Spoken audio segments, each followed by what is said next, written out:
Vamos a empezar con este planteamiento. Dos de los objetivos de la reforma de 2013 fueron contar con un mayor abasto de energéticos a mejores precios y combatir de manera efectiva la corrupción en el sector. Eso se dijo en diferentes momentos en el preámbulo de 2013. Bueno, a poco más de 8 años ya de aquella reforma, la pregunta es, ¿estos objetivos se cumplieron? ¿Hay evidencia puntual de que esto sí sucedió? ¿Quién quiere comenzar? Carlos, por favor. Gracias, César, a los televidentes. Nos preguntan si se cumplieron estos objetivos de la reforma de Peña Nieto. No solo esos objetivos de la reforma del 25, 27 y 28. No se cumplió absolutamente ningún objetivo. La intención aviesa de los intereses transnacionales y principalmente de los capitales extranjeros poderosos que manejan los hilos del poder tras bambalinas, hicieron que se presionara a este país desde la época de Salinas de Gortari, que fue el que inició con la apertura de la industria eléctrica de las empresas privadas con contratos a plazos de 25 años, contratos en donde no había una equidad ni una competencia real entre la Comisión Federal de Electricidad. La intención hacia dónde iba, la intención que se tenía desde Salinas de Gortari, pasando por el inefable Zedillo, no se diga por el señor Fox y posteriormente con Calderón, llevaron a cabo una serie de actitudes entramadas para lograr desmantelar no solo Pemex, sino también la Comisión Federal de Electricidad y dejarla en el estado agónico que hoy se encuentra. Los objetivos no solo no se cumplieron, tan no se cumplieron que es necesario, vital, indispensable, que hoy podamos dar un paso hacia adelante y recuperemos lo que nos han despojado. ¿Quiénes? Las empresas beneficiadas, que aquí no se comentan y se dice que de alguna manera pues tienen contratos privilegiados donde ganan millones y millones de pesos y que la CFE es la que soporta estas pérdidas que son verdaderamente elevadas. El tema de la red eléctrica pues no es cubierta, los contratos son contratos leoninos, tramposos, groseros en su composición. Me ha tocado a mí hacer análisis de los amparos que han estado promoviendo contra aquella reforma del 9 de marzo del año pasado del presidente López Obrador. Inmediatamente salieron cientos de privados a quienes se les machucaron las manos porque les estaban quitando los pingües negocios que favorecían o los venían favoreciendo en una serie de situaciones verdaderamente falaces contenidas en la ley de 2013. Bueno, en este momento Carlos nos acaba de agregar algunos apelativos, algunos calificativos en su presentación, que también tenemos oportunidad, por supuesto, de refutar o de hablar al respecto. Señaló que había sido grotesco el procedimiento, que había una connivencia y ahora, bueno, acaban ustedes de escuchar lo que opina con respecto a si funcionó y si dio resultados la reforma de 2013. Así que vamos a equilibrar y para eso les pido por favor a Ramsés o a Severo que se manifiesten con respecto. Ramsés, por favor. Bueno, lo que hay que dejar en claro es que solo estamos discutiendo en nuestros 7 parlamentos que hemos visto, solo estamos discutiendo el 20% del total del sector energético. Por favor, no discutamos solo el 20%, falta el 80%, falta la industria de hidrocarburos, falta la industria de infraestructura, faltan muchas cosas y adicionalmente, a partir del año 2021 se encuentra la diplomacia ambientalista. Eso tampoco lo estamos discutiendo hoy en día. La próxima semana he visto foros que van a hablar de la parte del sector, de cómo va a ser una transición ambiental, sobre la parte de la utilización de las energías primarias. No estemos perdiendo el tiempo porque esto ya empezó a moverse. que es lo más importante de lo que estamos viendo, es que hay una confusión de todo el mundo. Estamos diciendo, no vamos a hacer una transición energética. A ver, paremos. El sector de hidrocarburos, del total de la demanda mundial, el 80% se utiliza para combustibles. Estos no van a desaparecer las próximas 4 décadas. Lo que va a haber es un cambio del tipo de combustible que se van a utilizar, y la transición energética va a estar en función solo de la generación de la electricidad. En el COP26 ya dijeron, y fue claro, la generación de la electricidad en el 2050 es sin carbón, y lo que vamos a seguir utilizando del sector de hidrocarburos es el gas natural, que hoy en México tenemos más del 60% generando con plantas de ciclo combinado, y las de ciclo abierto hay que convertirlas en ciclo cerrado. Por otro lado, les pido por favor que entiendan que un proyecto en el sector energético no dura alguien que se levante en la mañana y al otro día ya está. Tiene una maduración de entre 5 y 8 años. Y para que yo pueda hacer un proyecto tengo que hacer inversiones, hacer análisis, estar de acuerdo a la normatividad, a la ley, apegarme. No puedo salirme de la ley cuando yo hago un proyecto. Y si me permiten nada más, en la página número 6 de mi presentación, si me pudieran ayudar nada más, les quiero dejar esto nada más.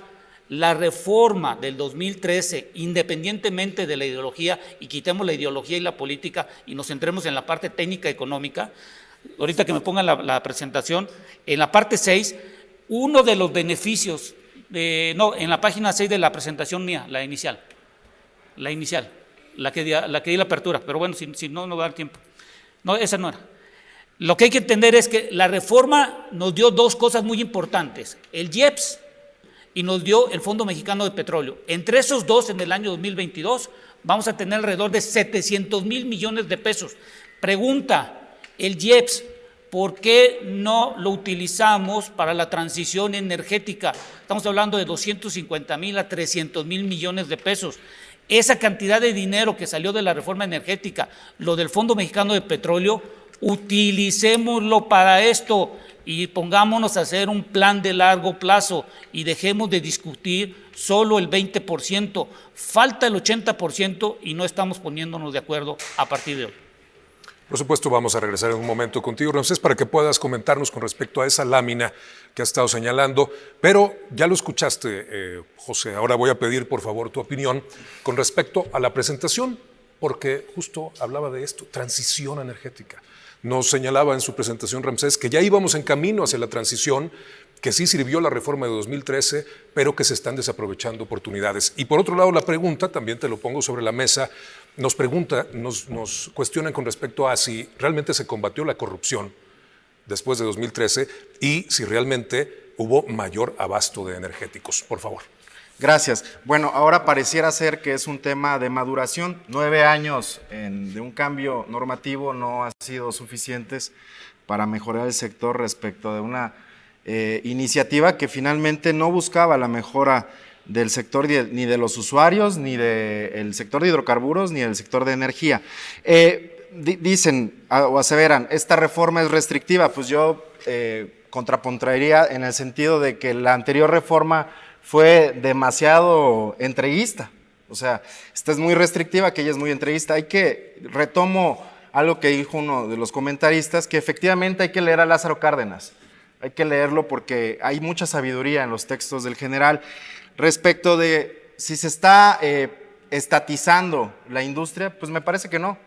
O sea, el presidente en su iniciativa es muy cuidadoso de mantener un principio fundamental que es la economía mixta. La participación del sector privado va a seguir presente en el sector de la industria eléctrica. Y finalmente, ¿qué? ¿Se combatió la corrupción o no se combatió la corrupción?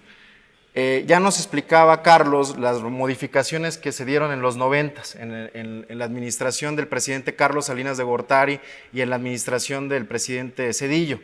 Pues finalmente la reforma del 2013 constitucionalizó lo que en las anteriores administraciones se había hecho de manera frontal en contra de la Constitución. Aperturar efectivamente uno de los eslabones de la industria, la generación a la participación del sector privado, se hizo en contra del texto constitucional. Y lo que vino a hacer la reforma del 2013 fue constitucionalizar un despojo que habían realizado a partir de una reforma a una ley secundaria. Entonces, no es un tema únicamente de ideologías o de posicionamientos ideológicos, sí es un tema técnico y es muy importante porque bien dice el dicho popular que lo que mal comienza, mal acaba. Y es importante el análisis del proceso legislativo en el que se discutió la reforma precedente a esta, la del 2013, para ver cuáles fueron las violaciones parlamentarias que finalmente ocultaron todo este andamiaje que se dio en el fondo de la reforma. Todos estos mecanismos de despojos no pudo estar frente a la nación porque no hubo lo que está pasando ahora, un parlamento abierto, algo que se dieran las discusiones. Efectivamente, por ello, el foro que hoy nos convoca es discutir cómo sucedió, cómo nuestros representantes populares en el 2013 discutieron y aprobaron una reforma constitucional a espaldas de la ciudadanía. Eso es lo que nos convoca el día de hoy. Gracias, José. Severo, déjame hacer un pequeño recuento, muy pequeño, desde las presentaciones de José y de Carlos. Se han utilizado de manera muy puntual algunos adjetivos, entreguismo, no se hizo de cara a la nación como sí se está haciendo ahora. Se habló también, por supuesto, de que había sido grotesco, de que había habido connivencia en el procedimiento de aprobación de aquella reforma de 2013. ¿Aquello realmente sirvió? ¿Sí se hizo de esa manera? ¿Hubo parlamentos abiertos, hubo discusión abierta? ¿O simplemente no ha funcionado? Esa es la pregunta. Claro, gracias por tu pregunta, César. Me gustaría romper un poco con un mito sobre lo que veo que se está patinando, no en este foro, sino me parece que en todos los foros. La transformación del sistema eléctrico mexicano no surgió en 2013. La reforma que se vio en 2013 es una reforma que tenía más de 15 años. A México le costó 15 años masticar el siguiente paso del sistema eléctrico mexicano. ¿Qué fue lo que pasó? Nos dimos cuenta que el Estado mexicano no podía financiar toda la expansión del sistema eléctrico. Y hubo intentos, uno de ellos fue en 92, si ya vimos que con la ley del 75 hubo el primer rescate de Comisión Federal de Electricidad en 86, evidentemente no había los suficientes recursos para financiar el sistema eléctrico mexicano y venía el bono demográfico. México tenía que crecer mucho más rápido de lo que podía, no podía masticar y aplaudir a la vez. Entonces, es una falacia pensar que en 2013 se resuelve todo mágicamente. No, a México le cuesta trabajo y qué bueno. México llegó muy tarde a la desregulación del sistema eléctrico mexicano. Eso le dio ventaja, hizo un modelo bastante robusto. ¿Por qué fue un modelo robusto, César? Porque fue un modelo mixto. El mundo compró que la empresa dominante iba a participar y atrajo inversión. Lo compró, no fue un proceso como en otros países en donde de repente se vende todo. Sino se metió a Comisión Federal de Electricidad. Eso costó 15 años de reflexión. No fue 2013. Si no hubiera sido en 2013, hubiera sido en 2014, 2015, 2016 o 2017. Porque el Estado mexicano no puede financiar la expansión del sistema eléctrico. Y no existía la transición energética, César. No existía la transición energética. Estábamos pensando solamente en el crecimiento de la demanda. Lo que estamos teniendo que hacer ahorita para que el auditorio lo pueda entender es que tenemos que andar en bicicleta y malabarear y chiflar a la vez. Cuando se hizo la reforma del 2013, solamente teníamos que andar en bicicleta. Pusieron sobre la mesa también el tema de corrupción. El tema de corrupción es muy importante. Y hay que analizar qué elementos está poniendo la reforma constitucional para resolver los problemas. Oye, la reforma constitucional que se está discutiendo en el Congreso abona al tema de corrupción. Oye, centralizar todas las empresas de Comisión Federal de Electricidad en una sola empresa integrada abona la transparencia. Quitar el tema de crear una obligación de crear valor. Las empresas deben de crear valor, sean públicas, privadas o, discúlpenme, de Marte. Porque se deben a sus dueños, es el público.